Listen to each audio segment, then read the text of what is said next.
Adolf Hitler, Winston Churchill. ஒரு Indian citizen கிட்ட இவங்க 2 பேர்ல ரொம்ப கொடூரமானவங்க யாருன்னு கேட்டால் நம்ம எல்லாருமே சொல்கிற ஆன்சர் ஹிட்லர். ஏன்னா சர்ச்சில் என்ன பண்ணாருன்றது நம்ம நிறைய பேருக்கு தெரியாது. சர்ச்சில் பண்ணது எல்லாமே நம்ம ஒரு வீடியோவில் பேச முடியாது. அவர் பண்ண ஒரு விஷயத்தை மட்டும் இந்த வீடியோவில் பார்க்கலாம் வாங்க.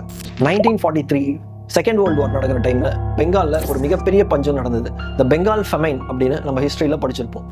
இந்த ஃபெமைனுக்கு கிளைமேட், டிசீஸ், வார் இப்படி பல காரணம் இருந்தாலும் வின்ஸ்டன் சர்ச்சிலோட பாலிசி ஒரு முக்கியமான காரணம். சர்ச்சில் என்ன பண்ணார்னா பெங்கால் ரீஜனில் இருக்கிற ஃபுட்ஸ் எல்லாத்தையும் டைவர்ட் பண்ணி பிரிட்டிஷ் ஆர்மிக்கு ஸ்டாக் பண்ண ஆரம்பித்தார். இதனால் பெங்கால் ரீஜனில் மட்டும் 8 to 40 லட்சம் பேர் உயிரிழந்தாங்க. நிறைய ஹிஸ்டாரியன்ஸ் இது ஒரு இன்ஜினியர்ட் ஃபெமைன் அப்படின்னு மென்ஷன் பண்ணியிருக்காங்க. பிரிட்டிஷ் பார்லிமெண்ட்டில் ஆப்போசிஷன் பார்ட்டிஸ் இந்த பிரச்சனையை எடுத்து பேசும்போது இந்தியன்ஸ் பிரீட் லைக் ராபிட்ஸ் அப்படின்னு சர்ச்சில் சொன்னார். இவ்வளோ பெரிய ஃபெமைன் நடக்கும்போதும் சர்ச்சிலோட ப்ரையாரிட்டி எல்லாமே பிரிட்டிஷ் ஆர்மிக்கு ஃபுட்டு ப்ராப்பராக போதா அப்படின்னு தான் இருந்தது. சர்ச்சில் பிரிட்டனுக்கு ஒரு ஹீரோவாக இருந்தாலும் அவர் ரூல் பண்ண எல்லா காலனிஸ்லையும் அவர் ஒரு ப்ரூட்டல் டிக்டேட்டராக தான் இருந்திருக்காரு.